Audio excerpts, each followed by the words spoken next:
La visite officielle, la visite qu'établit à l'heure actuelle le chef de l'État, le président Abdel Fattah el-Sisi en Chine en réponse à son homologue chinois Xi Jinping, une visite qui a plusieurs volets, que ce soit le volet économique, le volet de l'investissement, le volet relatif à la situation au Proche-Orient et évidemment à la tête des dossiers figure la question de Gaza et les conflits régionaux qui sont tout proches des frontières égyptiennes.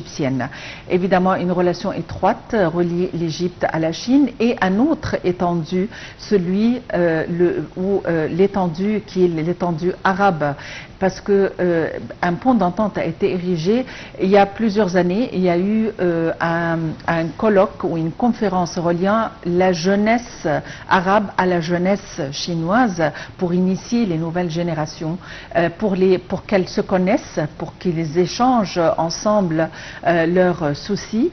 Et à l'heure actuelle, il s'agit de la 10e conférence ministérielle des ministres arabes et en même temps cette conférence va être assistée aussi par le chef de l'État et plusieurs dirigeants en Chine justement pour continuer à établir cette entente et ce pont d'entente. Pour nous donner plus d'éclaircissements, nous avons le plaisir d'avoir en ligne son Excellence, Monsieur l'ambassadeur Medhat El-Melighi, l'ex-adjoint du ministre des Affaires étrangères. Monsieur l'ambassadeur, bonjour et bienvenue avec nous. Bonjour à vous.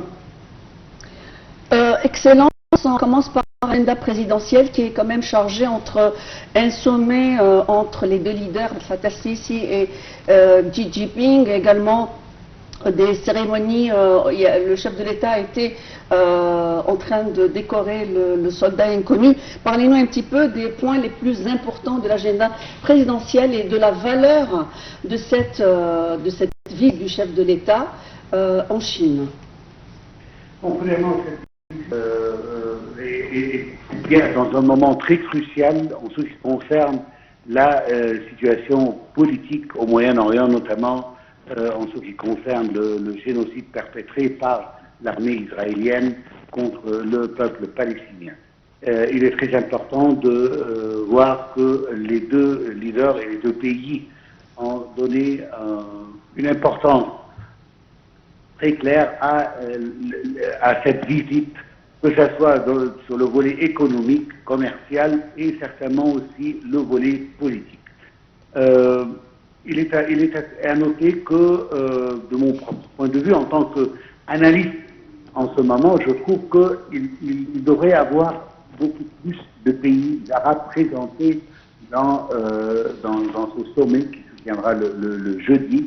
On parle déjà de 4 pays, on espérait voir plus pour organiser, pour coordonner une vue commune entre les pays arabes d'un côté et la Chine de l'autre côté. Cela dit, les relations bilatérales, je parle ici du point de l'Égypte, le premier volet qui m'intéresse, c'est l'acte des relations bilatérales, ont arrivé à un chiffre très important en ce qui concerne les relations économiques et commerciales entre les deux pays, pardon, qui atteint déjà à peu près un peu plus de 16 milliards de dollars entre les deux pays. Les exportations égyptiennes vers la Chine ont augmenté de plus de 21% en 2023. L'Égypte est considérée pour la Chine comme l'un des principaux acteurs de l'initiative La Ceinture et la Route, comme vous le connaissez, qui était lancée par Pékin en 2013.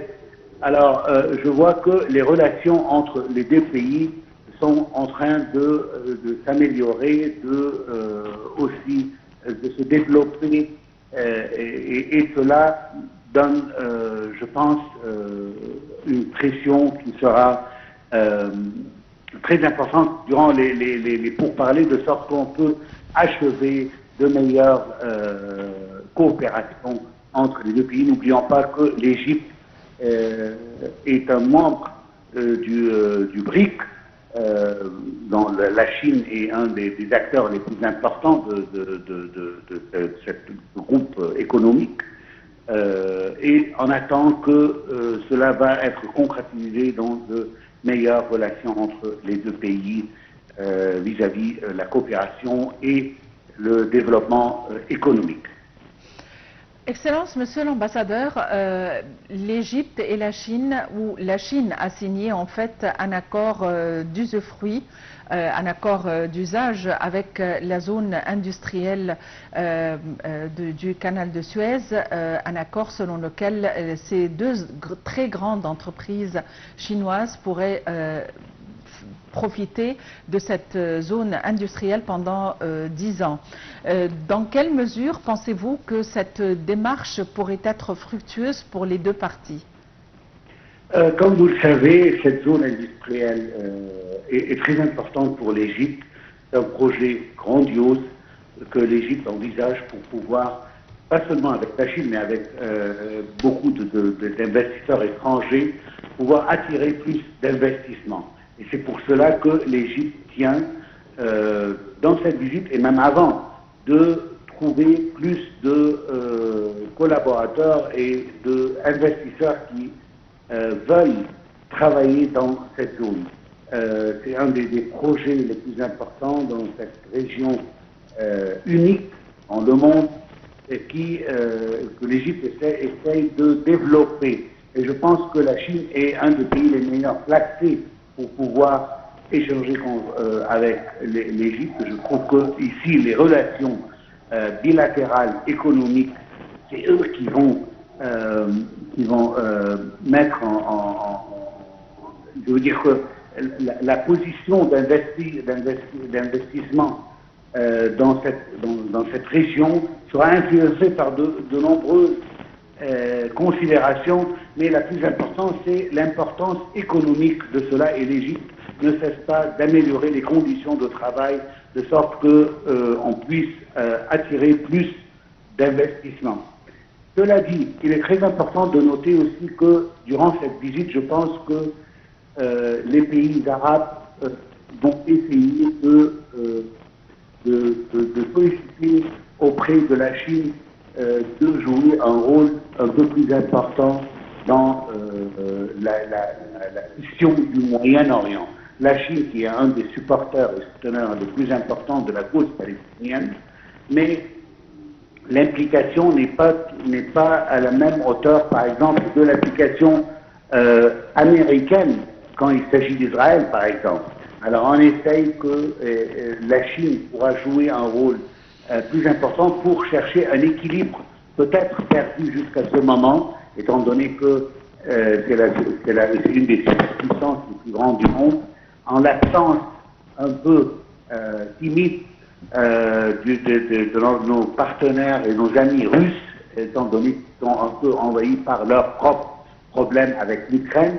Alors on cherche aussi, du point de vue politique, à trouver un partenaire chinois plus fort et plus désireux de travailler dans la question du Moyen-Orient d'une manière plus forte que jusqu'à présent. Excellence, on reste sur le spectre des relations qui lient les deux pays. La Chine a octroyé à l'Égypte la plus haute distinction en la matière, à savoir l'élévation au niveau de partenariat stratégique global avec la Chine, qui est quelque chose de vraiment imminent. Et je m'arrête sur, si vous le permettez, sur la question, toujours la question de la promotion et du désir de l'Égypte de promouvoir ses investissements et également cette coopération économique avec la Chine, qui est actuellement peut-être considérée comme étant une des premières puissances en ce sens. L'Égypte est le portail de la Chine dans la route de la soie pour le Moyen-Orient et l'Afrique. Votre commentaire? Bon, alors, comme je viens de l'expliquer, je répète encore une fois que les positions seront toujours influencées par les considérations économiques et commerciales. Je veux dire que l'Égypte a intérêt à rendre les projets dont elle a besoin d'une participation chinoise plus attractifs du point de vue investissement. Et je suis sûr que la Chine ne manquerait pas de participer tant que cela représente une opportunité commerciale, économique pour la Chine. Cela dit, la Chine va sûrement travailler une fois que les conditions sont favorables en ce qui concerne que ce soit les projets bilatéraux entre les deux pays ou même tripartites avec la Chine et d'autres pays aussi, que l'Égypte et la Chine peuvent ensemble travailler de sorte à développer davantage les relations entre les deux pays. Je pense que c'est un moment très opportun. La Chine cherche à jouer un rôle plus important en Égypte, dans nos zones industrialisées, nos zones libres. Tout cela va aider à attirer la Chine pour plus investir, notamment que la Chine cherche déjà à avoir des relations avec l'Égypte, avec d'autres pays arabes certainement, mais l'Égypte notamment. N'oublions pas que l'Égypte a changé beaucoup des règles pour faciliter aux investisseurs de venir. On vient juste d'attirer plusieurs milliards de dollars pour des investissements dans le domaine de la construction, le domaine de plusieurs domaines économiques. Mais le plus important, je trouve qu'il y a des raisons favorables et que l'économie égyptienne commence déjà à porter les fruits des politiques économiques qui étaient portées par le président Abdel Fattah el-Sisi depuis un long moment pour ajuster l'infrastructure économique du pays pour mieux attirer les investisseurs. Et j'en suis sûr que la Chine, qui a remarqué les efforts égyptiens pour attirer plus d'investissements, sera un des premiers pays à venir et à investir et du coup aider l'économie égyptienne d'un côté et aider la propre économie chinoise par des projets qui seront qui tombent dans le cadre gagnant-gagnant, comme la Chine l'a toujours désiré avec l'Égypte. Et je trouve que les résultats de cette visite qui se déroule aujourd'hui vont être vus et vont être sentis dans le futur très proche, étant donné que nous sommes prêts et la Chine déjà cherche à travailler davantage avec l'Égypte et sera toujours là et présente. Monsieur l'ambassadeur, il y a un autre étendu, celui des pays arabes, c'est-à-dire il ne s'agit plus de l'Égypte uniquement en tant que pays arabe de la région et la Chine, mais les pays arabes. Et dans ce sens, le chef de l'État va assister à la 10e réunion ministérielle des pays arabes en présence d'autres leaders. À votre avis, l'importance de cette étendue, de ce rapprochement des différents pays arabes avec la Chine, avec l'aide de l'Égypte? Alors l'Égypte, c'est le pays pionnier en ce qui concerne les relations du bloc arabe avec des superpuissances ou d'autres pays. N'oublions pas que l'Égypte était l'un des premiers pays, par exemple, à essayer de développer les relations avec le bloc BRIC, dont la Chine est l'un des joueurs les plus importants. Alors, l'Égypte et la Chine, il est à noter, je pense que pour 12 années consécutives, la Chine est devenue l'un des principaux partenaires commerciaux de l'Égypte, ce qui donne à l'Égypte une histoire bien forte avec les relations chinoises, ce qui peut aider aussi d'autres pays arabes à pouvoir travailler avec la Chine. Mais, comme je l'ai précisé au début, il est à noter que je trouve que la présence seulement de 4 chefs d'État et moins, je pense qu'il devait y avoir plus de pays arabes qui sont intéressés dans un développement de relations multilatérales avec la Chine. Il se peut qu'il y ait des relations bilatérales avec d'autres pays qui travaillent plus de manière bilatérale que multilatérale. Mais dans le secteur multilatéral, l'Égypte est un pionnier et c'est pour ça que l'Égypte va pouvoir mettre en relief l'importance de travailler plus avec les pays arabes et la Chine est prête Évidemment. Mais il manque peut-être Excellence, une volonté arabe. Monsieur l'ambassadeur Medhat El Miligi, je vous remercie infiniment pour votre intervention. Je le répète, vous êtes l'ex-adjoint du ministre des Affaires étrangères. Évidemment, nous aurons tout au long de la journée une couverture très étroite et aussitôt que les pourparlers vont commencer.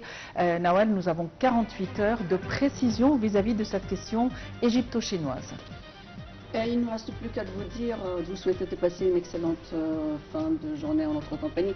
Merci Mara et à la prochaine.